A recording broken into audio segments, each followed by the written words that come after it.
Bienvenue dans le rendez-vous de l'actualité. Merci d'être avec nous. Voici les titres. En Côte d'Ivoire, le grand jour aujourd'hui pour Alassane Ouattara. En effet, le président de la République a prêté serment au palais présidentiel dans la commune du Plateau devant un parterre de personnalités. Cette cérémonie ouvre ainsi son premier mandat de la Troisième République. Cérémonie de prestation de serment aujourd'hui du président de la République de Côte d'Ivoire. Alassane Ouattara a reçu et porté au cou un bijou symbolique, le grand collier que nous allons découvrir ou redécouvrir dans ce journal. Bonjour à tous. Le président de la République de Côte d'Ivoire, Alassane Ouattara, a donc prêté serment aujourd'hui, ouvrant ainsi son premier mandat de la Troisième République. La cérémonie s'est déroulée au palais présidentiel dans la commune du Plateau, devant les membres du Conseil constitutionnel. À noter que plusieurs chefs d'État et de gouvernement ont assisté à la cérémonie d'investiture du chef de l'État ivoirien, Alassane Ouattara. Je vous propose de suivre à présent le premier discours du président de la République de Côte d'Ivoire, Alassane Ouattara, lors de la cérémonie d'investiture qui s'est déroulée aujourd'hui au palais présidentiel dans la commune du Plateau. Le peuple de Côte d'Ivoire a fait un choix. Au-delà de ma personne, les Ivoiriens, dans leur grande majorité, ont fait le choix de la démocratie, le choix de la paix, le choix de la stabilité. Ils ont fait ce choix en dépit de toutes les entraves à l'expression de leur liberté et de leur droit de vote. Ils ont démontré que les urnes doivent rester l'ultime recours pour décider de l'avenir de notre nation. C'est pourquoi je suis animé aujourd'hui d'un sentiment de fierté et de reconnaissance pour la confiance qui m'a été renouvelée. Je salue tous les électeurs qui ont accompli leur devoir civique, malgré les obstacles auxquels ils ont eu à faire face. Je tiens à remercier tout particulièrement mes concitoyens qui ont porté leur choix sur ma personne afin de poursuivre notre marche vers une Côte d'Ivoire plus prospère et plus solidaire. Je veux remercier également toutes les personnalités et toutes les personnes qui ont travaillé à rendre possible cette élection. Je pense notamment au gouvernement dirigé par le dynamique Premier ministre Ahmed Bakayoko et à toutes les institutions de la République qui ont assumé leur rôle avec responsabilité. À cet instant de mon adresse, j'ai une pensée toute particulière pour celui que j'aurais tant souhaité voir à ma place aujourd'hui. Oui, mon fils, fait le Premier ministre Amadou Gon Coulibaly, candidat désigné le 12 mars 2020 par le RHDP pour l'élection présidentielle du 31 octobre 2020. Merci, maman Fatoumata Amadou Gon, d'être parmi nous aujourd'hui. J'ai également une pensée pour mon jeune frère, fait le ministre de l'Administration du Territoire et de la Décentralisation, M. Sidiki Diakité, un grand serviteur de l'État. Tous les deux ont œuvré jusqu'à leur dernier souffle au succès de cette élection. Excellences, honorables invités, Mesdames et Messieurs, mes chers compatriotes, les défis qui nous attendent sont nombreux. Ils sont humanitaires et économiques en raison de la crise sanitaire liée à la COVID-19. Ils sont sécuritaires en lien avec la lutte contre le terrorisme. Ils sont aussi institutionnels avec l'organisation des prochaines élections locales. J'ai foi en notre capacité de relever tous ces défis. Nous devons travailler sans relâche, dans le respect de la Constitution, des lois de la République, ainsi que dans le respect de nos institutions, dans l'intérêt de nos compatriotes qui aspirent à vivre en paix. Comme le disait le père de la nation, le président Félix Houphouët-Boigny, et je cite, « Dans cette Côte d'Ivoire où est si vive la conscience de la responsabilité de génération en génération, la fierté veut que chacun de nous laisse à la génération future davantage qu'il n'a reçu. Pour ma part, je renouvelle mon ambition de construire avec tous mes compatriotes, sans exclusion, une Côte d'Ivoire plus solidaire pour un avenir meilleur pour tous les Ivoiriens. Vive la République, vive la Côte d'Ivoire.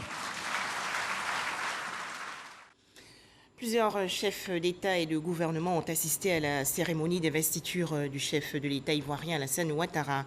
Une première vague est arrivée hier dans la matinée et ce matin, d'autres chefs d'État ont regagné Abidjan, la capitale économique.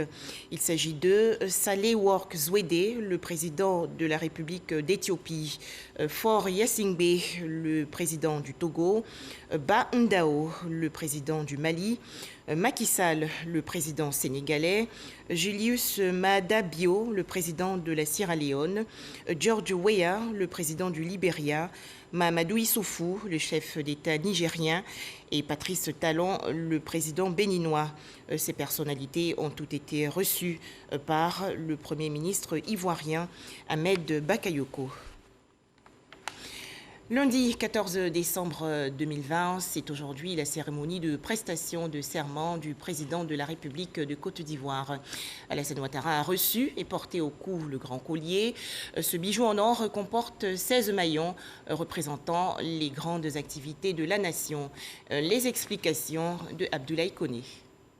Pour s'être soumis au jeu électoral afin d'obtenir le suffrage de ses concitoyens, le chef de l'État devient par conséquent le grand maître de l'ordre national, celui à qui revient le droit de porter le grand collier. De la même manière que le président baisse la tête lorsqu'il demande le suffrage de chaque électeur, de la même manière que c'est nous qui décidons qui va être président, chacun dans son coin, de cette même manière, le jour de l'investiture, le président, en toute humilité, va se retrouver devant le président de la Cour constitutionnelle et il va se trouver également devant Madame la Grande Chancelière qui vont avoir à poser des actes qui vont lui donner la suprématie, disons, les pleins pouvoirs pour exercer son action. Mais quelles sont les caractéristiques du grand collier du président? Ce collier repose sur toute une symbolique. Tout au bas du collier, nous avons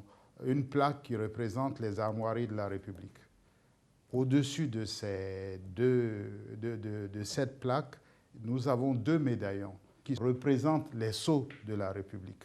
Nous avons ensuite une chaîne de 8 médaillons, donc ça fait au total 16. Ces 16 médaillons sont imprimés par les travaux, la multitude des travaux qui représentent la vie nationale. Maintenant, au verso du médaillon vont être inscrits les noms des différents présidents qui ont gouverné la Côte d'Ivoire indépendante. En commençant par la gauche, c'est-à-dire dans le sens des aiguilles d'une montre, nous avons donc une remontée. Sur le premier médaillon, vous avez le nom du président Félix Houphouët-Boigny et la date de son règne, suivi d'Henri Konan Bédié, et ainsi de suite. Tant et si bien que sur les 16 médaillons, vous avez une porte ouverte sur la chaîne des présidents qui ont à charge de présider aux destinées de la nation. Vous l'aurez compris, le grand collier du président se veut le symbole de la continuité de l'État. Il n'existe d'ailleurs qu'en un seul exemplaire et demeure une attribution de la Grande Chancellerie. C'est la Grande Chancellerie qui en est la gardienne. À la fin d'un règne, on va nous le donner pour qu'on aille faire incruster la durée du règne Et parce que c'est vraiment la question de la continuité qui prime dans cela. En conclusion, le grand collier est fait d'or et de vermeil et peut peser jusqu'à 900 grammes. Il n'est pas seulement un objet de décoration, mieux, il récapitule les noms de tous les présidents qui ont servi la Côte d'Ivoire en ayant donné le meilleur d'eux-mêmes et quelle que soit leur obédience. Voilà, premier mandat de la Troisième République aujourd'hui pour le chef de l'État Alassane Ouattara. À noter que les populations de leur côté attendent beaucoup de ce mandat. Elles sont au micro de Alexis Ouedraogo. Il est le vainqueur de la présidentielle d'octobre 2020. Alassane Ouattara rempile pour un nouveau mandat à la tête du pays, le tout premier de la Troisième République. Ce lundi, il prête serment devant quelques 300 invités, dont une dizaine de chefs d'État africains et de nombreux représentants internationaux. À l'heure du renouvellement de son engagement avec le peuple, les Ivoiriens, eux, affichent leur espérance en des lendemains meilleurs. Le président va prêter serment. Bon, j'attends que ce président rassemble tous les Ivoiriens et qu'il fasse beaucoup pour les jeunes. Bon, tout ce que je peux dire au président, il n'a qu'à nous aider. On va travailler. C'est tout ce que moi je demande, qu'il fasse en sorte pour créer des emplois pour les Ivoiriens. Et puis encore, deuxième chose que moi je demande, c'est que le président fasse en sorte que nous les Ivoiriens on puisse se réconcilier. Réconciliation nationale, redistribution des richesses avec plus d'opportunités d'emploi pour une jeunesse qui veut de plus en plus porter sa pierre à l'édifice. Personnellement, en tant que jeune, la première des choses que je souhaite pour ce mandat, c'est que le président puisse travailler véritablement à la réconciliation entre les Ivoiriens et aussi surtout une inclusion véritable des femmes et des jeunes dans les instances de décision et également aussi au niveau des élections législatives à venir. Ce lundi 14 décembre 2020, Alassane Ouattara prête serment. Dans sa vision déjà affichée pour ce mandat, une réponse aux espérances des Ivoiriens, celle d'une Côte d'Ivoire plus solidaire pour un bonheur partagé. Voilà donc pour l'essentiel de la prestation de serment aujourd'hui du président de la République de Côte d'Ivoire, Alassane Ouattara. Un tout autre sujet à présent avec les travaux d'élargissement du boulevard de Marseille. Le président de la Banque ouest-africaine de développement, Serge Écué, a visité il y a quelques jours le chantier. Le point dans ce reportage de Lanciné Bakayoko. D'une longueur totale de 13 km, l'aménagement du boulevard de Marseille que le président de la BOAD est allé visiter concerne l'élargissement du tronçon pont Houphouët-Boigny Nouvelle Pergola, les rues Thomas Edison et Pierre-Marie Curie, le renforcement de la voie existante vers le boulevard Valéry Giscard d'Estaing, ainsi que la construction d'une route neuve longeant la lagune Ébrié jusqu'au rond-point d'Aquaba. Plus que le taux de réalisation de 92%, c'est le savoir-faire des ingénieurs ivoiriens qui est frappant. Ce qui m'a particulièrement intéressé aujourd'hui, c'est de voir la qualité des ouvrages. Les préoccupations qui sont intégrées sont tout à fait exceptionnelles. Les préoccupations d'aménagement de la ville.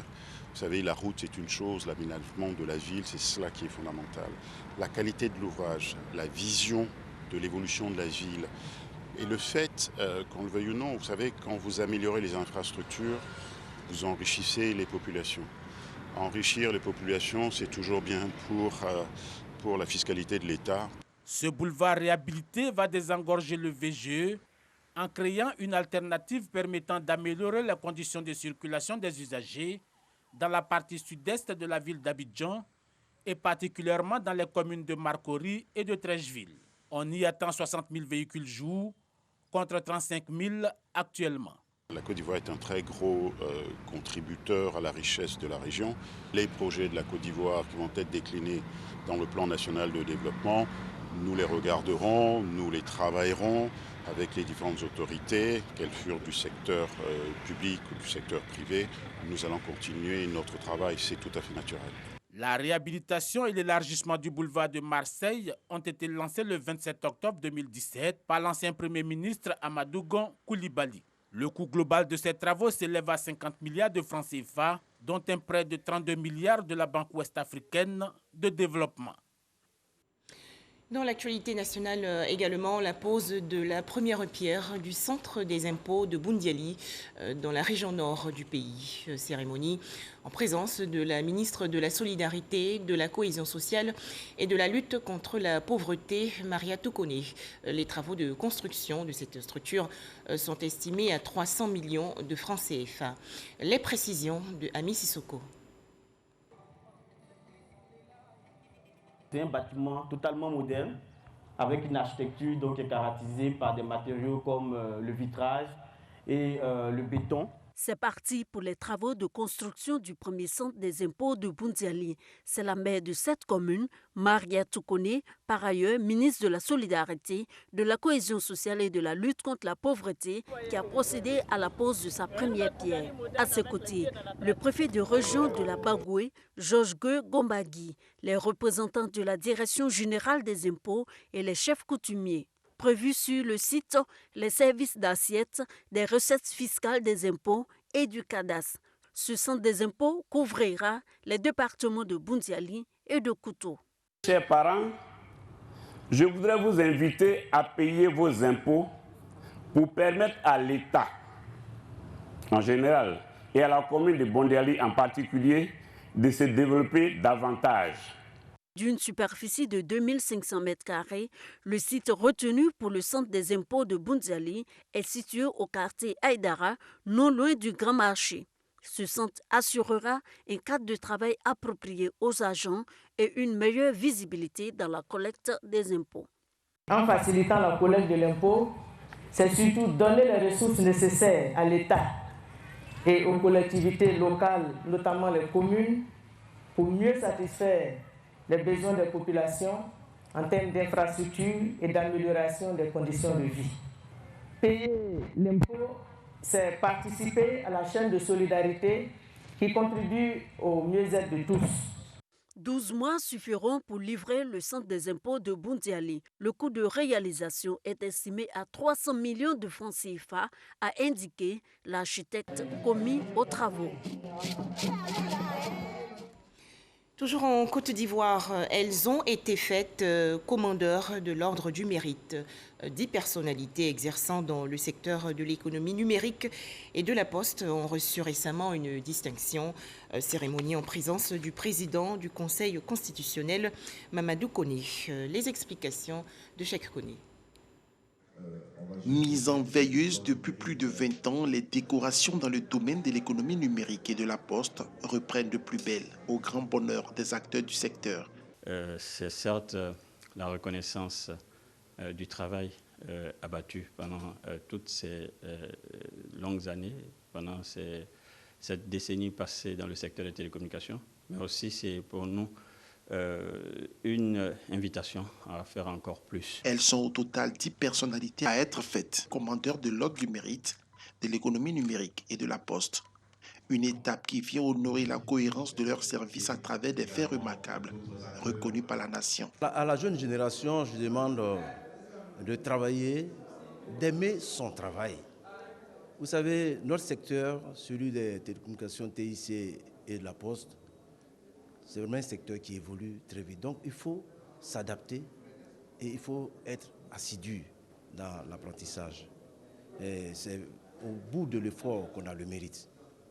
Et pour mériter, il faut que cette jeune génération se mette vraiment au travail. C'est important. Koné Mamadou, président du Conseil constitutionnel et par ailleurs président de la cérémonie, a exprimé sa joie de relancer un ordre qui compte parmi les tout premiers du pays. Entre 1960 et aujourd'hui, le nombre des ordres nationaux a peu évolué. De 15, nous en sommes à 16. En revanche, plusieurs ordres ministériels ont sollicité la reformulation de leur intitulé pour mieux épouser le contexte technique et technologique généré par les mutations historiques qui ont accompagné la transition du XXe au XXIe siècle sous l'égide de la globalisation. Cette cérémonie de décoration des membres du Conseil de l'Ordre du Mérite permettra de réactiver et de relancer le processus de distinction dans le secteur de l'économie numérique et de la poste. Des réflexions sur le marché national du bois. Le ministère des Eaux et Forêts a organisé récemment des échanges avec ses partenaires techniques et financiers. Cette rencontre s'est déroulée dans la commune de Cocody. Astou Touré. Les études menées par le Centre international pour la recherche forestière, CIFOR, sur le marché national du bois ont permis de mettre en évidence l'importance de la consommation nationale annuelle en bois et produits dérivés dont la majeure partie provient des sources non autorisées. Pour juguler ce fléau et réguler l'achat du bois en Côte d'Ivoire, secteur privé, société civile, la Chambre des rois et chefs traditionnels et le ministère des Eaux et Forêts se sont réunis pour élaborer la politique nationale du bois. Une rencontre qui a pour objectif de présenter les résultats. La Côte d'Ivoire, dans le cadre du processus d'accord de partenariat volontaire, a décidé d'inclure le marché national du bois dans son champ d'application. Et donc, depuis ce moment, nous avons entamé un certain nombre de réformes pour que cette inclusion soit totale et pleine. Et donc, ce projet dont nous avons bénéficié nous a permis de nous appesantir ici un aspect important. Il s'agit des marchés publics pour la réalisation desquels l'usage du bois est nécessaire. Et donc, il fallait d'abord avoir des données chiffrées pour mieux comprendre quelle est la proportion de bois qui sont utilisés dans nos marchés publics. Et ce projet également nous a permis de faire des propositions en termes d'une politique publique d'achat de bois et d'échanger avec les différents acteurs sur la nécessité de mettre en place une telle approche. La directrice générale de la forêt et de la faune a présidé cette rencontre. Elle en situe l'enjeu. Il y a une étude qui a été menée pour voir un peu comment nous pouvons, disons, élargir le marché national du bois de sorte qu'il ne soit approvisionné qu'en bois légal. Vous savez, avec l'adoption de la politique de préservation, de réhabilitation et d'extension des forêts, aujourd'hui, il est plus qu'urgent que toutes les parties prenantes et tous les acteurs en Côte d'Ivoire puissent être assurés d'agir dans la légalité. L'atelier de restitution des résultats du projet sur la régulation du bois en Côte d'Ivoire a réuni plus de 80 personnes. Bouaké, dans la région centre du pays, a accueilli il y a quelques jours la cérémonie solennelle de rentrée judiciaire de sa cour d'appel. À noter également l'installation de nouveaux magistrats affectés à la cour d'appel et au parquet général de Bouaké. Les détails, Charles Tatou de RTI Bouaké. Considéré comme un arbitre social, l'institution judiciaire telle la Cour d'appel mérite des actions qui visent à faire sa promotion. Pour les premiers responsables de la Cour d'appel de Bouaké, la cérémonie du jour s'inscrit dans cette dynamique afin de la préserver surtout et la faire connaître davantage à tous les citoyens. Au cours de cette rentrée solennelle qui marque donc la reprise des activités au titre de l'année 2020-2021, deux nouveaux magistrats ont vu leur installation à la Cour d'appel, un conseiller et un avocat général. Outre ces deux promus, 3 autres magistrats nouvellement nommés ont prêté serment, affectés dans les tribunaux de section du ressort de la Cour d'appel de Bouaké, à savoir Toumoudi, Korogo et Odiéné. Dans son intervention, le premier président de la Cour d'appel de Bouaké de revenir sur un phénomène inquiétant pour le devenir de la jeunesse féminine. Des crimes de viol et des délits d'attentat à la pudeur représentant 74% de l'ensemble des dossiers de l'année écoulée. Les crimes de viol sont les plus importants, suivis en cela par les attentats à la pudeur. Nous avons donné tout à l'heure un chiffre de 74%. Par rapport à l'ensemble des dossiers criminels, je trouve que c'est quand même excessif pour la petite ville de Bouaké. Dambélé Taïrou invite les populations à une franche collaboration avec la police et la justice. De même, il exhorte guides religieux, chefs de communauté et familles des victimes à dénoncer les auteurs de ces infractions afin de mettre fin à ce phénomène. Restons méfiants, restons vigilants, le coronavirus est encore présent.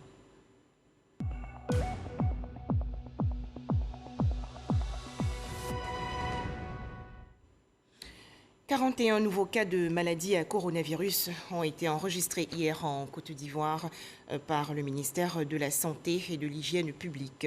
Le pays compte actuellement 21 680 cas confirmés de coronavirus, 21 298 personnes guéries, 133 décès et 249 cas actifs. Toujours au chapitre santé, la publication des résultats du projet Leadership, Management et Gouvernance. Ce programme, lancé en 2011 dans plusieurs régions du pays, veut renforcer les capacités de leadership et de gestion du personnel soignant des établissements sanitaires. Les précisions de Walter Amadou. Ces exposés faits par les directeurs de différents secteurs de la santé et des coordonnateurs de programmes présentent les acquis du projet Leadership, Management et Gouvernance LMG qui prend officiellement fin cette année. Financé par l'Agence américaine pour le développement international et exécuté par l'organisation MSH, ce projet a été entamé en 2011. Il a permis de renforcer les systèmes de santé pour offrir des services plus adaptés. C'est fait par un travail en équipe et toutes les composantes du système sont impliquées et sont engagés au même niveau, du directeur au technicien, au personnel administratif. Donc l'idée, c'est vraiment comment accompagner le ministère pour qu'il puisse, en tant qu'équipe, servir la population, être à la disposition de la population et améliorer les indicateurs de santé. Autorités administratives et sanitaires concernées par ce projet, des partenaires techniques et financiers ont approuvé les résultats du projet LMG. Au nom du ministre de la Santé et de l'Hygiène publique, Eugène Aka Awele, le directeur général de la Santé, s'est félicité de la confiance du bailleur faite à la Côte d'Ivoire. Ces efforts viennent appuyer ainsi ceux consentis par le gouvernement pour le bien-être des populations. Le ministre de la Santé et de l'Hygiène publique a toujours insisté sur la redevabilité. Et le projet LD+, nous enseigne cette redevabilité. Mais tout cela pour le bonheur des populations ivoiriennes. Et le projet est terminé, certes, mais les activités d'LD+ est une manière de voir et de réfléchir et de travailler. Donc, toutes les structures qui ont bénéficié vont continuer à travailler sans le projet. Car la mise en œuvre du projet ne demande pas des ressources supplémentaires. On retient également que le projet LMG s'appuie sur les 30 dernières années de la meilleure réflexion et des pratiques du développement organisationnel pour permettre aux leaders de la santé, aux gestionnaires et aux équipes de relever et de renforcer les défis les plus urgents.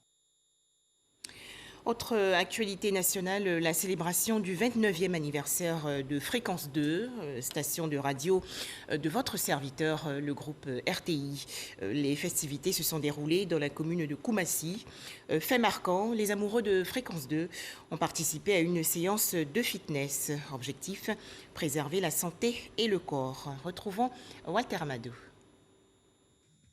Ce fitness est un prétexte de convivialité voulu par la direction de Fréquence 2 qui souhaite se rapprocher davantage des auditeurs. Tenu au centre Agora à Koumassi, ce fitness est un pan du programme de célébration des 29 années d'existence de Fréquence 2, une station de radio du groupe RTI.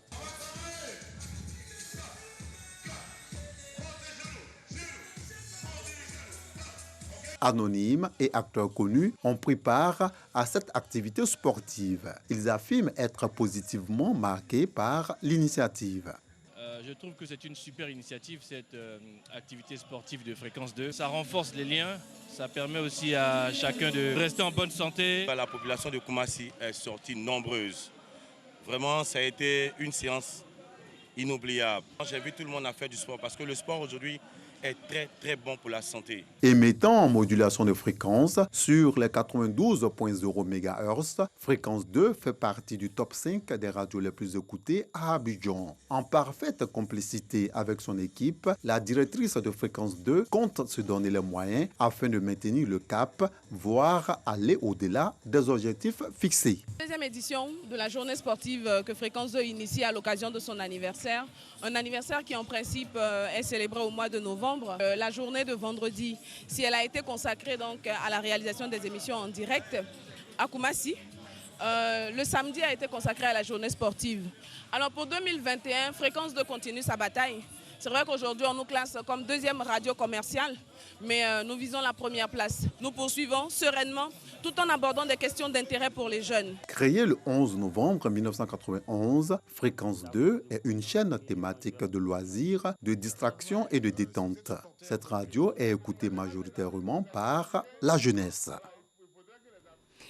Rappelons que le président de la République de Côte d'Ivoire, Alassane Ouattara, a prêté serment aujourd'hui, ouvrant ainsi son premier mandat de la Troisième République.